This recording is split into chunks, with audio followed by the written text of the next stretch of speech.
In front of me is OPPO Find X9 Ultra, and today I would like to show you how you can turn on and use Keyboard Clipboard.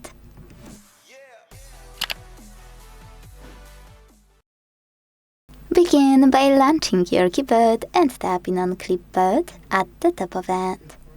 Then use this switcher at the top right corner to activate it, and go back thanks to this arrow at the top left one.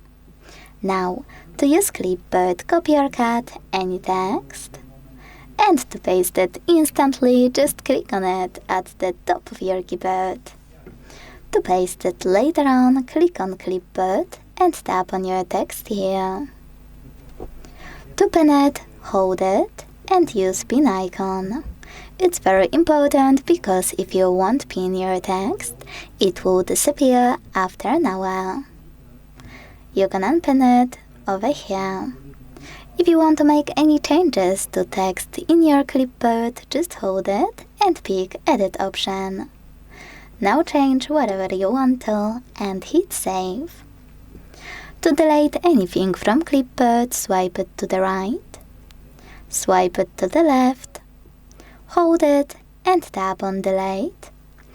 Or to manage multiple things at once, use this pen at the top right corner and select whatever you want to. Then hit Pin or Bin icons.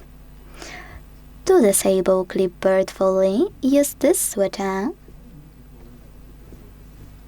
And lastly, to go back, arrow at the top left corner. Thanks so much for watching. If you enjoyed this video, leave a like, comment and subscribe. Bye!